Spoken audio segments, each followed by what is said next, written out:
नमस्कार, the such India आप देख रहे हैं। आपके साथ मैं हूं आदित्य कुमार। असम के मुख्यमंत्री हेमंत बिस्वा शर्मा हमेशा चर्चाओं में बने रहते हैं। उनके समर्थक बहुत लंबी लंबी बातें करते हैं। यहां तक कि विरोधी पार्टियों में भी उनके समर्थकों की संख्या बहुत है। इसका एक नजारा हाल ही में हुए राष्ट्रपति चुनाव और उससे पहले हुए राज्यसभा चुनाव में भी दिखाई दिया, जब हेमंत बिस्वा शर्मा ने वोटिंग से पहले दावा किया कि विपक्ष के सांसद अपने उम्मीदवार की जगह एनडीए उम्मीदवार का समर्थन करेंगे। राष्ट्रपति चुनाव में द्रौपदी मुर्मू को असम से जबरदस्त समर्थन मिला। एनडीए सदस्यों ने तो उनके पक्ष में वोटिंग की ही, लेकिन विपक्षी सदस्य जिसमें कांग्रेस और एआईयूडीएफ के सांसद और विधायक भी थे, उन्होंने भी मुर्मू के पक्ष में वोटिंग की। असम से विपक्ष के उम्मीदवार यशवंत सिन्हा को कम से कम 45 वोट मिलने थे, लेकिन मिले सिर्फ 20, यानी विपक्षी सदस्यों की वोटिंग में भी सिन्हा मुर्मू से हार गए। शर्मा लगातार चर्चाओं में रहते हैं। राष्ट्रपति चुनाव से पहले महाराष्ट्र में एनडीए सरकार पर जब संकट आया, तब उस समय भी शर्मा ने बहुत बड़ी भूमिका निभाई थी। अब हेमंत बिस्वा एक बार फिर से चर्चा में है। चर्चा उनके एक आदेश को लेकर है। दरअसल ये आदेश दिया गया है इमामों को लेकर। आमतौर पर किसी गांव में इमाम साहब आते हैं तो उनके स्वागत के लिए लोग एकत्रित हो जाते हैं। अच्छा खासा स्वागत सत्कार होता है, लोग उन्हें सम्मान देते हैं। लेकिन असम में सम्मान देने से पहले इमाम साहब को थाने में हाजिरी देनी पड़ेगी। असम के मुख्यमंत्री हेमंत बिस्वा शर्मा ने इमामों को लेकर सख्त रुख अपना लिया है।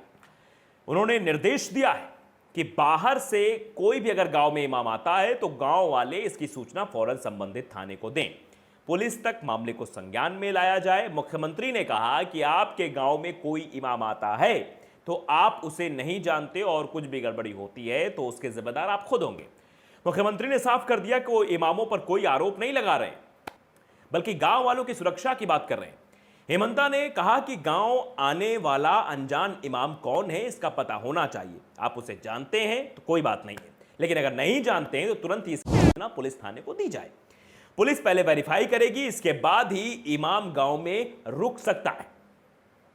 शर्मा ने कहा कि मैं उम्मीद करता हूं कि मुस्लिम समुदाय इस काम में हमारी मदद कर रहा है। शर्मा ने कहा कि हम इमाम और इसी तरह के अन्य लोगों के लिए एक पोर्टल भी बना रहे हैं। जो राज्य के बाहर से मदरसे में आ रहे हैं, जो लोग असम से हैं, उन्हें इस पोर्टल में अपना नाम दर्ज करने की जरूरत नहीं है, लेकिन बाहर के लोगों को पोर्टल में अपना नाम दर्ज कराना ही होगा। असम के सीएम की ओर से निर्देश जारी किए गए हैं और ऐसे समय किए गए हैं जब राज्य में 2 इस्लामिक इमामों की आतंकी गतिविधियों में शामिल होने के चलते गिरफ्तार किया गया है। गिरफ्तार किए गए इमामों पर आरोप है कि वह कथित तौर पर राज्य में मुस्लिम युवाओं को कट्टरपंथी बनाने में शामिल थे। उनके कथित तौर पर भारतीय उपमहाद्वीप में अलकायदा से संबंध है। मुख्यमंत्री शर्मा ने कहा कि अंसारुल इस्लाम से संबंधित 6 बांग्लादेशी नागरिकों ने युवाओं को शिक्षित करने के लिए असम में प्रवेश किया था और उनमें से एक को इस साल मार्च में बारपेटा में पहला मॉड्यूल मिलने पर गिरफ्तार किया गया था। उन्होंने कहा कि राज्य के बाहर के इमामों द्वारा मुस्लिम युवकों को निजी मदरसों में पढ़ाना चिंताजनक है। शर्मा भले ही इसे सुरक्षा जुड़ा मुद्दा बना रहे हैं, लेकिन कांग्रेस ने इस पर आपत्ति जताई।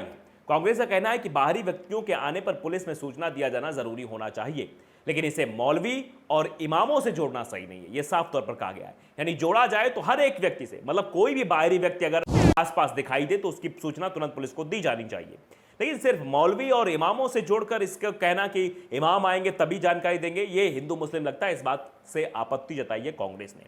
फिलहाल आगे क्या कुछ होगा ये वक्त बताएगा, लेकिन ये कार्ड खेलकर हिंदू मुस्लिम का एक कार्ड जरूर हेमंत बिस्वा शर्मा के द्वारा खेला गया है। तो अगर आपने सच इंडिया को सब्सक्राइब नहीं किया है, सब्सक्राइब जरूर करिए, बेल आइकन दबाइए ताकि अपडेट के साथ खबरें आप तक पहुंचती रहें। नमस्कार।